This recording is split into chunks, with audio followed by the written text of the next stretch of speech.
Have you found yourself in a rut? I'm going to give you 6 steps that God gave me to getting out of a rut. Welcome to my channel. My name is Jennifer Edwards, and this is Vine and Vessel. And I want to talk about ruts today. I want to talk about when we get stuck and we don't feel like there's any way out, or we can't see a way out.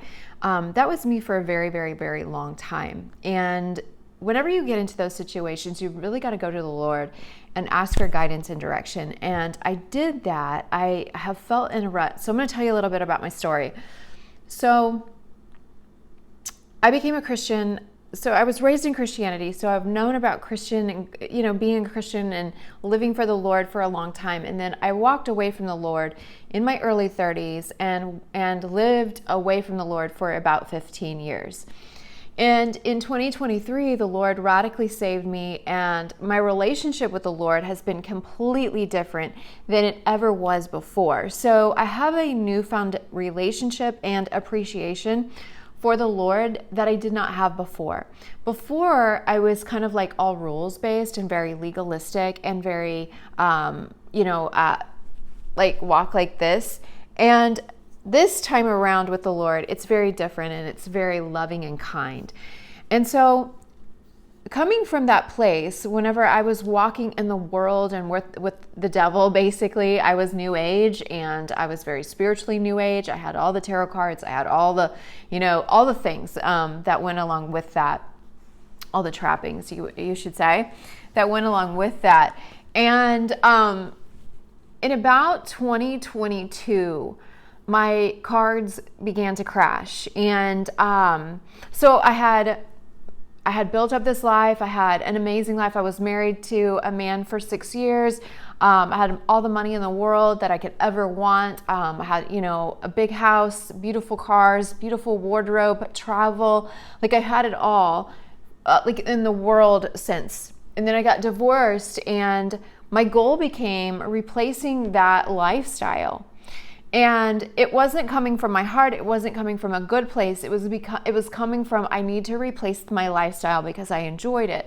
I just didn't enjoy being married to someone who would abuse me. So I had to get out of it. So anyway, I spent the better part of a decade trying to replicate my income and replicate my lifestyle that I had whenever I was married. And so what that produces, it doesn't produce a fruit, right? It produces, and you're sowing from a wrong place. So it produced a lot of pain. It produced a lot of frustration. It produced a lot of debt. It produced a lot of anger, and confusion. And so I was living in this place for a really long time, not understanding. And I've always been really ambitious. Like I've always gone for it. I've never been afraid to put myself out there and to do things that are scary to me to do. I grew up painfully shy and kind of backwards in a shy sort of a way.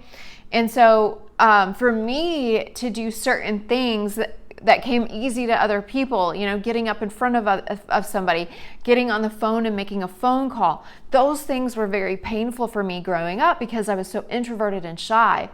And so, but I would not do them. Like I would force myself to do things that were very uncomfortable. And so, in 2022, my cards began to crash around me. So I'd spent all my money, I'd maxed out my credit cards. I had nothing else. Like I had nowhere else to go. So I borrowed $15,000 from someone, and I put it on a coach. And that was kind of like my last hurrah. It was like, all right, this has to work. And mind you, I was still in New Age at this time. And I put it on this coach, and the coach produced absolutely zero results in this coaching session. And I was devastated. I was like, oh my gosh, like this girl's supposed to help me write a program and then launch the program and sell the program. And that did not happen. I did not create a program in the time I spent with her. I did not, and I was a coach at that time. And so I was hiring this person to help me better my business and grow my business, teach me what she had learned and had become successful at doing. And that did not happen.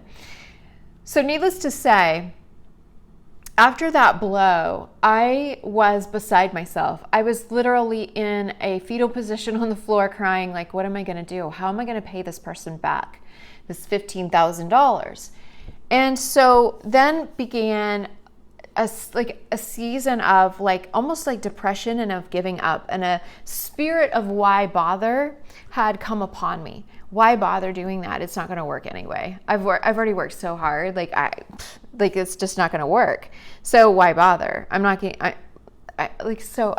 have hair coming off of me and it drives me crazy when I feel those little tingles. Anyway, back to what I was saying. So I had that spirit come upon me. Why bother? Why bother doing this? It's not going to work. Why bother doing that? It's not going to work. And I became progressively lazier and lazier and lazier and apathetic. So the ambition that I had all of my life, it was gone in an instant. And all I wanted to do was sit and scroll social media because I didn't know what else to do. I didn't want to create anything. I had no desire to launch another program. I had no desire to coach people. I had no desire to step back into that world. I did, however, step into that world briefly in 2023, and it was a complete and utter disaster. So after that, in 2023, that's whenever I gave my life to the Lord.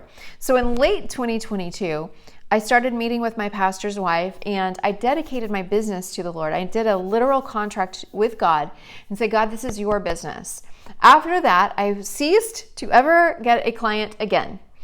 And the reason being is because I was coming from a new age perspective, and I was training people and coaching people from my new age perspective, yet this was God's business. So the two did not align.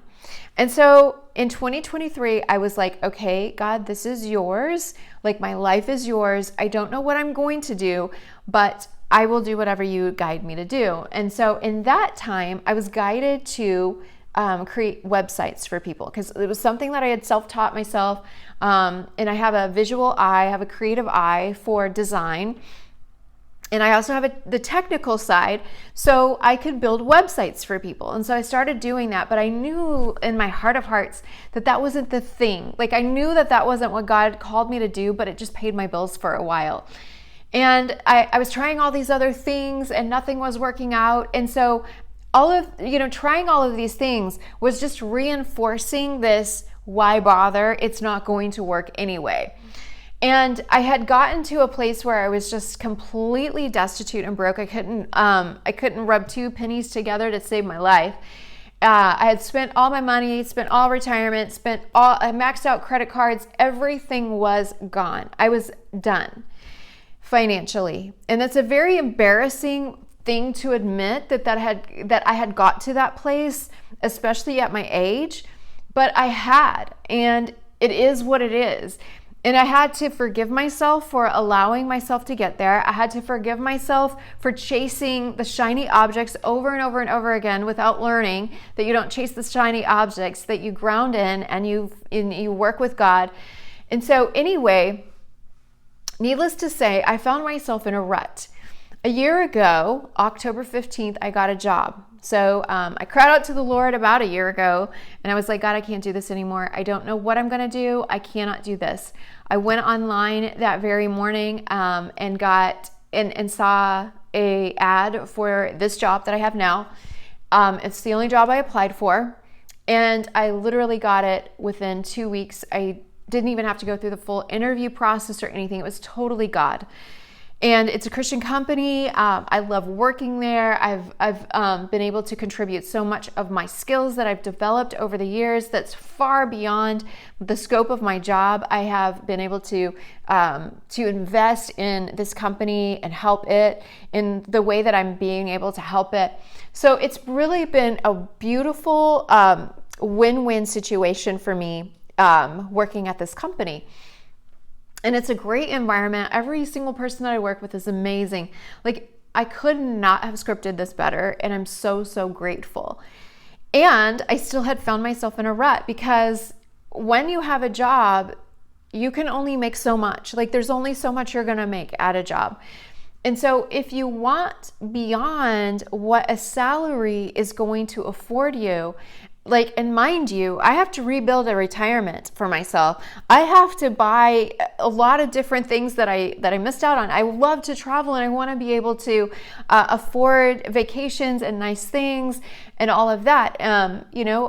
I am human after all. And yeah. So anyway, so the Lord, so I had spent this last year literally coming home from work and vegging out, like it's just scrolling for hours. And I found myself in a rut. Like I would start something and then it would just like fizzle out within a few times. I would think, oh, I'll go this way and I'll do this, and it would just fizzle out. And I'd do this and it would fizzle out. I had no unction behind it. I had no desire to do it. I had no excitement to do it. I had no desire. Like it was just gone. And I was like, what's wrong with me, God? Like, why am I being like this? This is not me, because I've always been so ambitious. And I've always wanted the best, And so anyway, the Lord spoke to me, especially, so I felt some conviction, and I started to lay off of social media, and I was doing really good. And then the Charlie Kirk thing happened, and then I was sucked back in. I just immediately stuck back in and just constantly on it. And the other day I was just like, you know what? I'm not doing this anymore. Like I'm done. I was like, God, how do I get out of this rut? I've got to start rebuking the spirits. Okay, so let's talk about the spiritual aspect. Especially when you're in New Age, you are a portal and a sponge for different types of spirits. They come upon you and they wreak havoc on your life. And so the thing that you have to do when you're coming out of New Age especially is you've got to start rebuking spirits, and preferably go through a deliverance process. I went through a deliverance process in June of this year with Don Dickerman's ministries, and it was life-changing for me because it got rid of a lot of the clutter in my mind. Like I used to not be able to shut off my mind. It would just constantly be chatter, chatter, chatter, chatter. And so going through deliverance through a ministry, so it's a professional ministry that specifies in deliverance. And Don Dickerman is the ministry's name. He doesn't do the deliverance anymore. He's got people that he's trained up. And so I went to Texas and I got this done. Okay, so it got rid of the chatter, but I still didn't have that oomph behind me anymore. I still didn't have that ambition and that get up and go and that desire to change my life and really go for it. And so anyway, this last week I was like, God, I can't do this anymore. I don't want to do this anymore. I don't want to go and spend hours on social media and just see all the toxicity there. I want my life to count. I want it to count for something. I want to make a difference. I came here to make a difference into people. And so anyway, over the weekend I was really busy, had a lot going on, and so I didn't have time to be on social media. And yesterday, I made a decision. I was like, what would it look like if I just didn't go on today? And it was an amazing decision because God started speaking to me yesterday, and He gave me these 6 steps to get out of a rut. And I'm going to share these 6 steps with you. And I would love for you to walk through these steps with me as time goes on. So I'm going to be walking through these steps, and He also gave me a verse that I want to share with you. The verse that He gave me is Romans 14, verse 2. One man's faith allows him to eat everything, but another man whose faith is weak eats only vegetables. The way that I interpret that verse is that God gives us this plethora of options. So there's some people living in really beautiful houses that are their dream. There's some people living in not beautiful houses that are not their dream. There's people living in clutter and chaos, and there's people living in order. There's people living with beautiful cars, and there's people living with not so beautiful cars. There's people living in good health, and there's people living in not so good health. There's people living complete polar opposites of one another, and we're all here on the same planet. So why is that? And that verse points to one man's faith allows him to eat everything. Now, when you think about eat, I don't want you to think about this in food. So let's take the food context out of this verse, and let's look at this verse from a multifaceted context. One man's faith allows him to have a beautiful home of his dreams, but another man's faith allows him to only have something very minuscule and something that he really doesn't want to have. One man's faith allows him to drive a brand new luxury car. Another man's faith allows him to drive a beater. And you may think, that's what I want. But have you ever driven a luxury car? There is a difference. You know, there's a difference between driving an old beat up car that creaks and cracks whenever you make a turn versus a luxury vehicle. There's a massive difference. There's a massive feeling that comes along with a luxury vehicle. You know, so it's not just about having a luxury vehicle to say that you've got all kinds of money. There's a different experience there. So whenever you read this verse, read it from a place of like, one man's faith allows him to have one experience and another allows him to have a different experience. And so look at it from that place, okay? So I want to dive into these 6 steps because we're already getting 16 minutes in.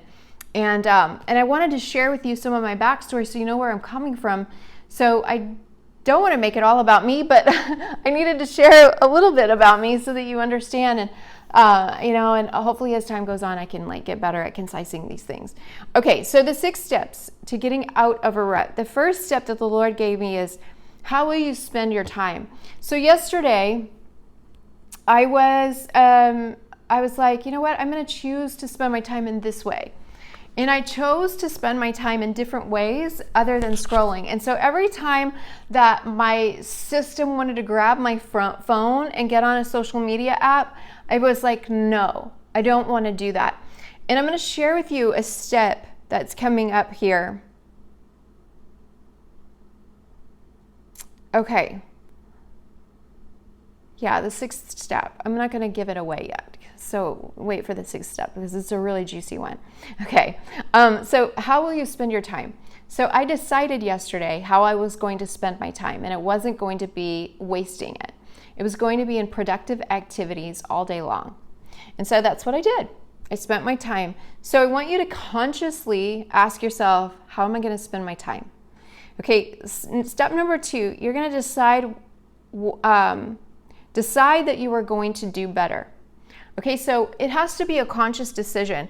I am going to do better, and I am going to put my phone down, and I'm not going to scroll. I am going to shift how it is that I'm looking at this. The 3rd step that he gave me is, I've got to draw a boundary line. You've got to draw a boundary line.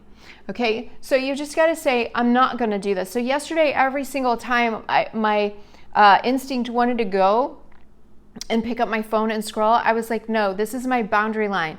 I want to change my life. I want this and this and this out of my life. I am not currently living that.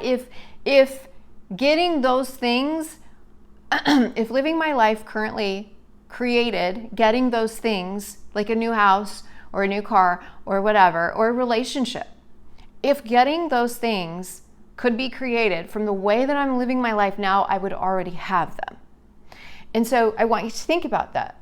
What is it that you desire? What is the Lord placed in your heart to want and to desire? So if you could get those things being the person that you are today, then you would already have them. So something inside of you has to change. And so that's when you've got to place these boundary lines to say, no, I'm not going to do this anymore. I'm going to change this and this and this habit or behavior so that I can get this, this, and this outcome, okay? The 4th step is to take action in the direction that you want to go. Don't give in to the old temptation. So yesterday, I decided I'm going to take action and I'm going to clean my house. I'm going to write in my journal. I'm going to study my Bible. And I decided to do those things, and that's what I did.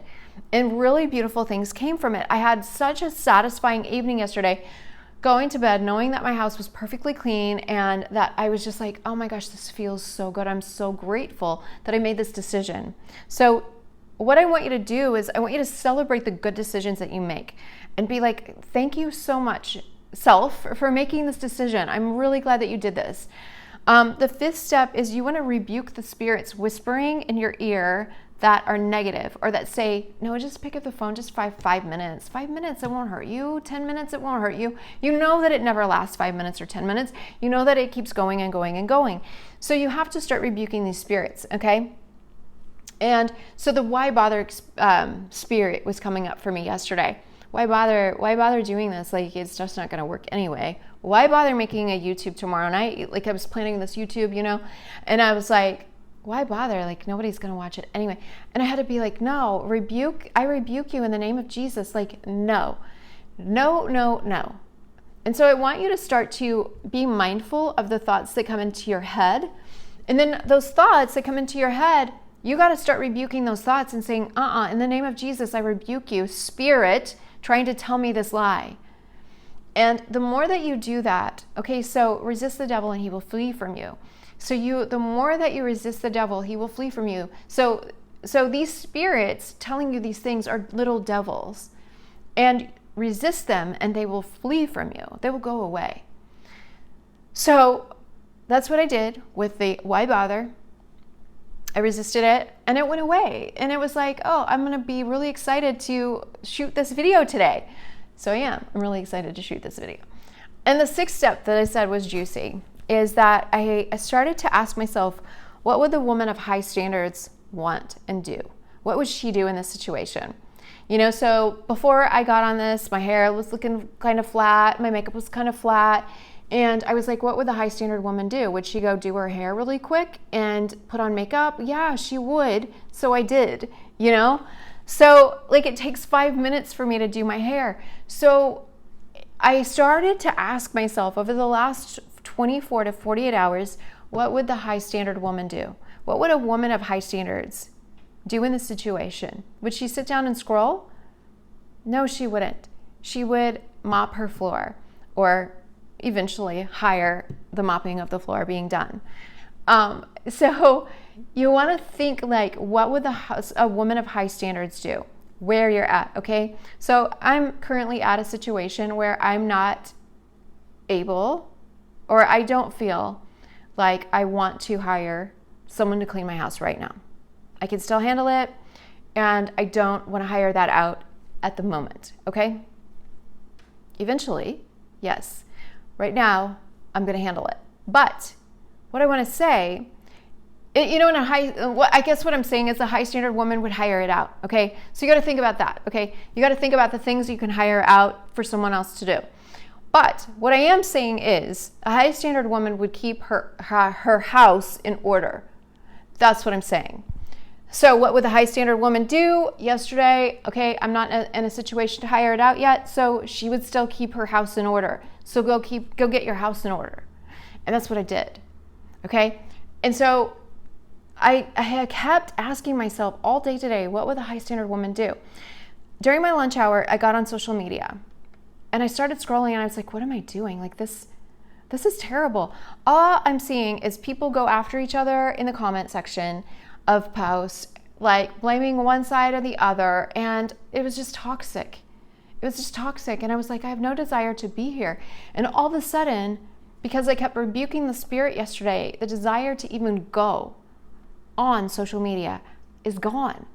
And that's what I wanted. Like, I just wanted it to be gone because nobody wants to like spend all of their time doing that. So anyway, I say all of that to say, I hope that you found value in this and that you are going to get out of your rut and do something different with your life and ask yourself, what would the high standard woman do with her time, with her decision and her choice right now? That is going to get you unstuck and out of a rut faster than anything. And ask God for guidance. Always ask God for guidance, okay? All right, my loves, thank you so much for being here. If you like this, if you got value from this, please like and subscribe and follow for more. Bye.